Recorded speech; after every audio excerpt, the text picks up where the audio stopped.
Somewhere beneath those trees, there's a street. It has a name. It has a number. It still shows up in municipal records, but no one has walked it in over 40 years.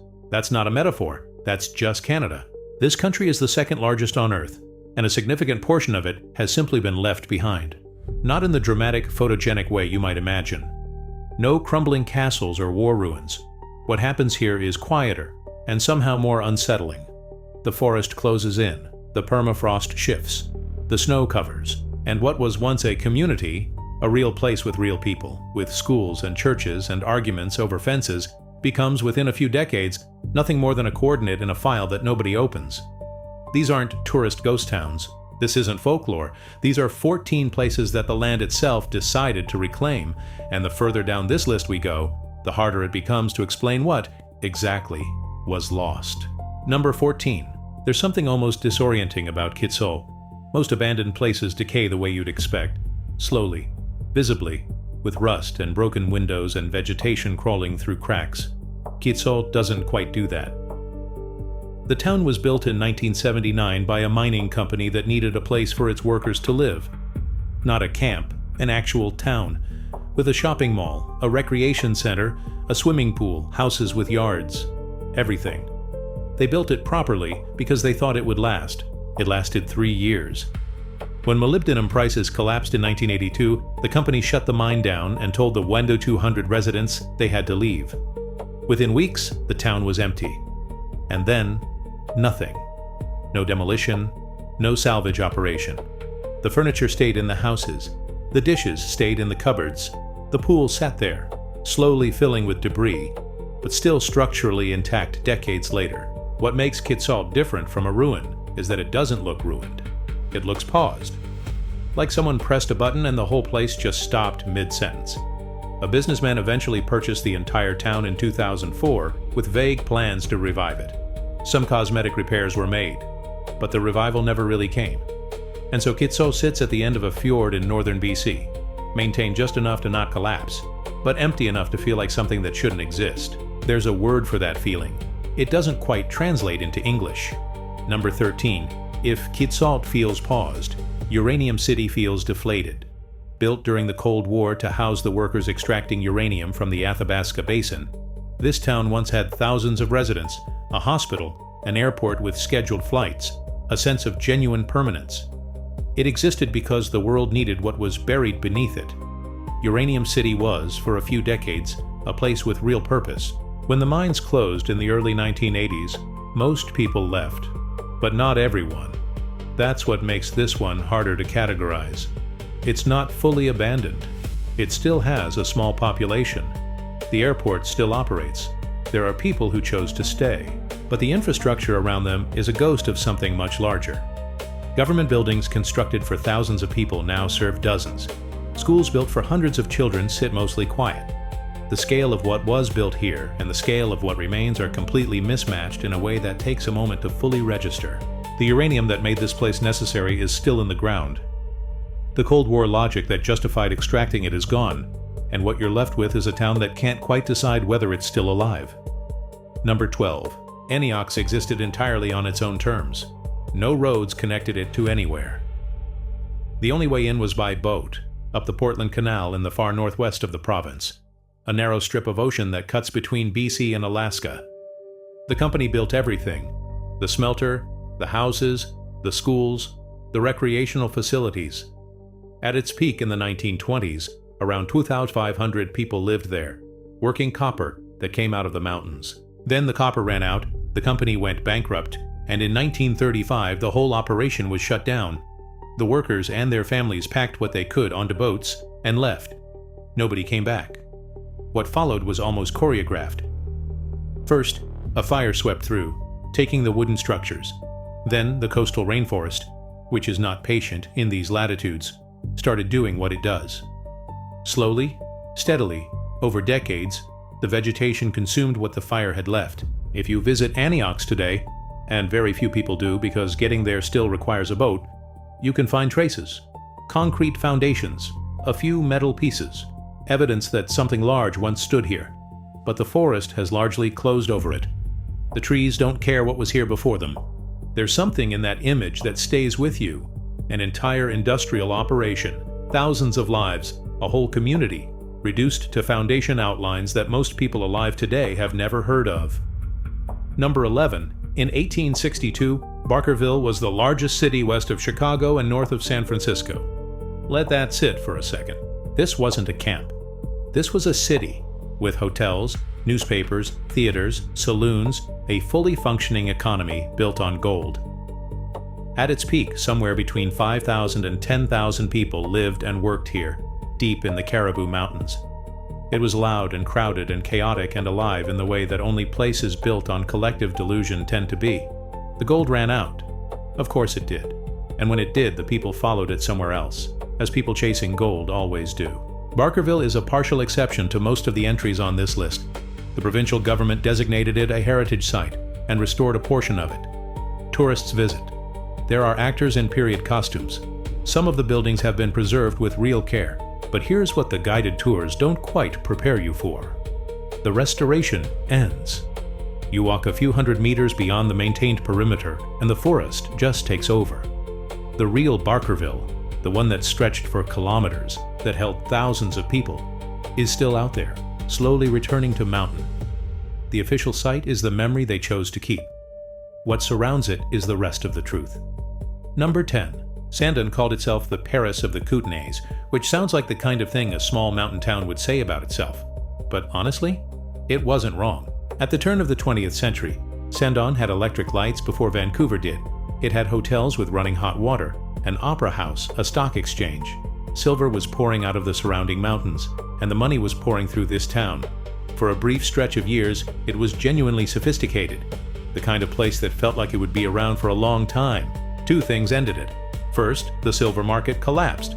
Then, in 1955, a spring flood came down Carpenter Creek with more force than anyone had planned for, and destroyed most of what the economic decline had left standing.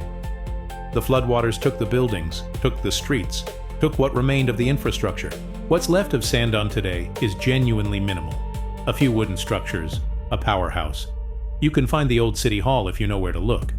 But the scale of what once stood there, the sophistication of it, the genuine civic ambition, that's almost impossible to sense from the wreckage.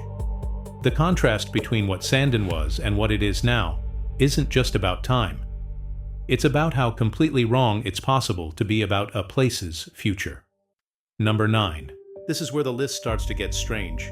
Elbow Lake isn't lost in the romantic sense. It's lost in the actual sense. There was a gold mining community here. That much is documented. People lived here. They built structures. They had a working operation in the pre-war years. But the location is disputed. Historians can't agree on exactly where it was. There are no standing ruins, no photographic record from the settlement period that anyone has been able to authenticate. Elbow Lake exists primarily in written references, mentions in mining reports, land registry documents, second-hand accounts. It's not that it disappeared dramatically, it's that it disappeared so quietly and so completely that even its coordinates are uncertain. That shift, from ruins you can photograph to a place that's essentially become an argument, is significant. Everything after this point on the list exists more as absence than as presence. Number 8. Most people who grew up in Newfoundland know about the resettlement program. In the 1960s and 70s, the provincial and federal governments decided that the hundreds of remote outport communities scattered across the island and the Labrador coast were unsustainable. The plan was to consolidate the population in larger centers. The government would pay people to leave. Some communities resisted, some negotiated, some went. Cod Harbour went, mostly. The official resettlement was processed. The records show the departure. But the physical traces were never cleared. The wharf is still there. Some of the houses are still structurally present, or were until relatively recently. It wasn't burned or demolished. It was just left. The strange thing about Cod Harbour isn't its abandonment. Lots of outports were abandoned.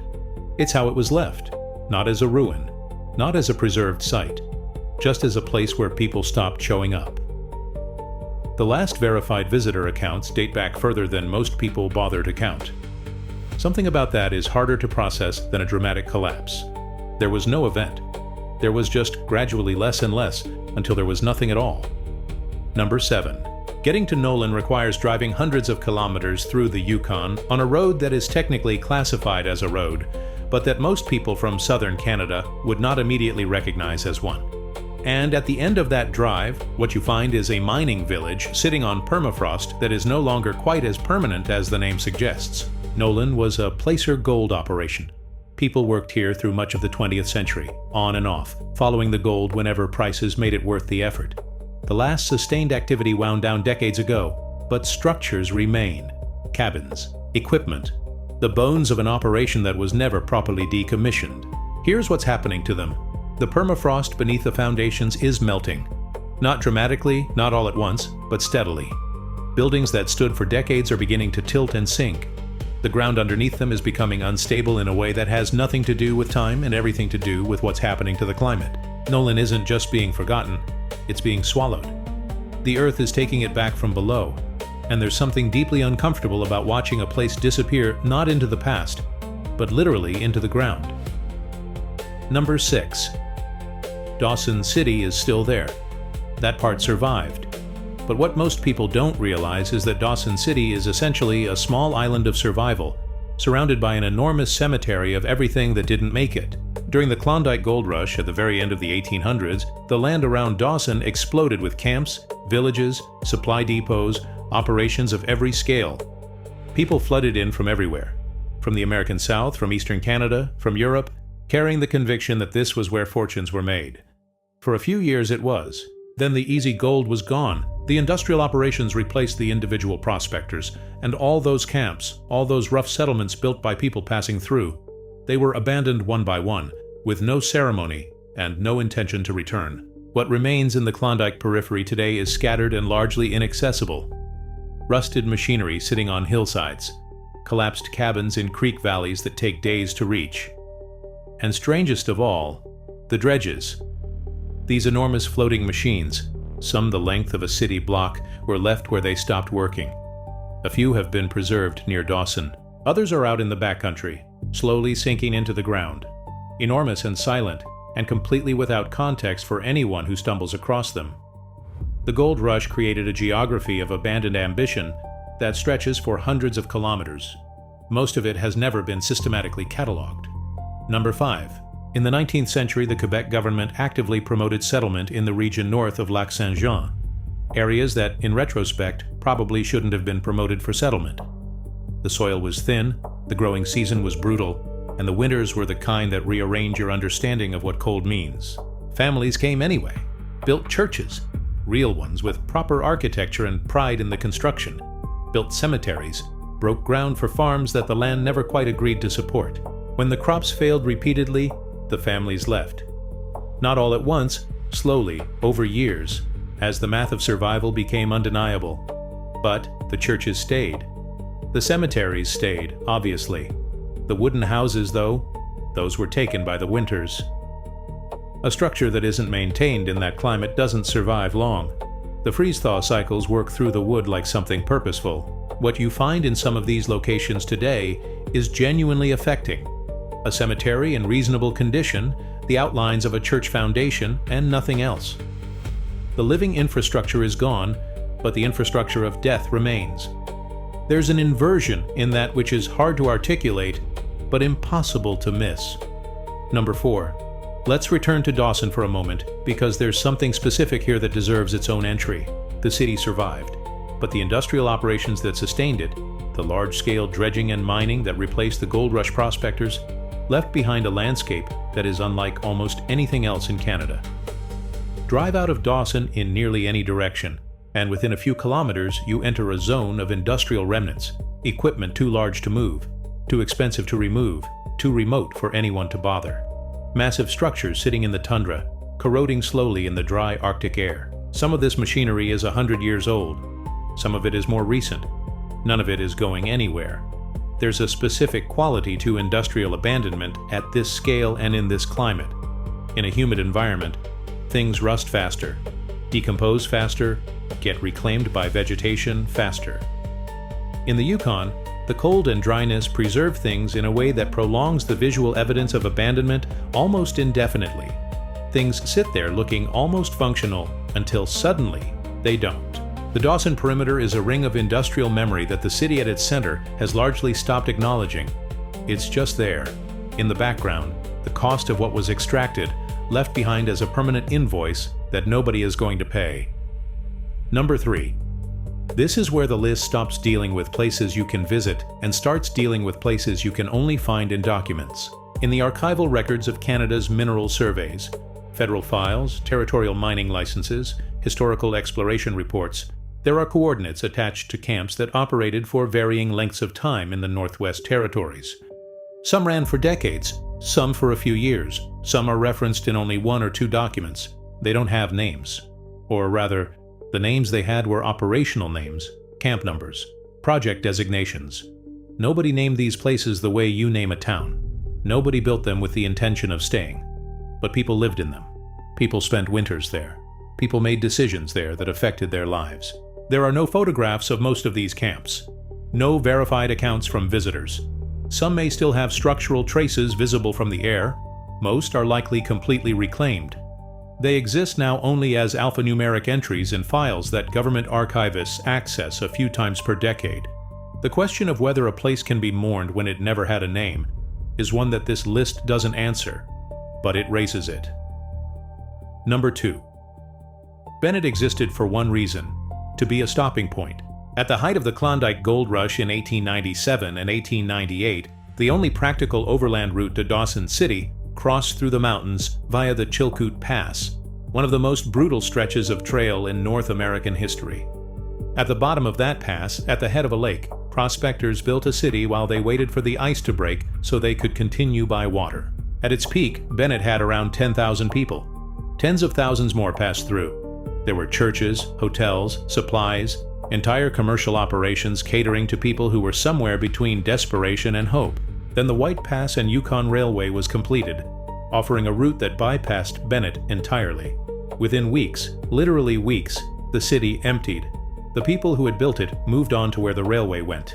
Nobody stayed in Bennett because Bennett was never a destination. It was always just an in-between. The Anglican church built there in 1899 is still standing. It's one of the most striking images of Canadian abandonment that exists: a proper wooden church, alone, on the shore of a mountain lake, surrounded by mountains and silence. Behind the church, the cemetery holds hundreds of graves, people who died trying to get somewhere else, in a place that nobody ever meant to stay. There's something almost unbearably precise about that. A church and a graveyard at the end of a trail that everyone was always just passing through. Number 1. The last entry on this list is not a ghost town. It's not even a ruin. In the historical records of the Hudson's Bay Company, documents that span centuries of commerce in the Canadian interior, there are references to a trading post established somewhere in northern Manitoba. The post operated. Furs were traded. Records were kept. People lived there in the particular way people lived at remote HBC outposts, seasonally, functionally, without much ceremony. But no official name was ever registered for this location in any territorial or federal record that researchers have been able to identify. The operational documents refer to it by a designation that corresponds to no place name in current geographic databases. The coordinates implied by the travel times referenced in the documents have been estimated by at least one historian, but the estimate has a radius of uncertainty measured in dozens of kilometers. There are no photographs. There are no known surviving physical traces. There is no tourism. Nobody goes there, partly because nobody knows exactly where there is. This place existed. People were born there, possibly. People died there, certainly. Decisions were made there that moved goods and money across a continent. And then it stopped. The way things in northern Canada stop. Without announcement. Without memorial. Without any particular recognition that something was ending. What remains is a reference in a ledger, a shadow of commerce in a document that almost nobody reads, and the near certainty that it is not the only one. Canada doesn't memorialize its disappearances. That's not a criticism. It's just a fact about scale. A country this large, with a human presence this thinly spread across such an enormous geography, cannot keep track of everything it has contained. The land absorbs, the forest closes, the permafrost shifts, the snow covers. These 14 places are the ones we can still name. The honest implication of that the one this list has been building toward without quite saying outright, is that for every place we can name, there are others we cannot. Camps without designations, communities without records, lives lived in corners of this country so remote that no archive captured them. The forgetting isn't a failure of memory. It's a function of geography, and somewhere out there, past the tree line, past the range of the last road, past the edge of the last map that anyone thought to draw, something is still standing, quietly, without witness, without name, waiting for the ground to take it.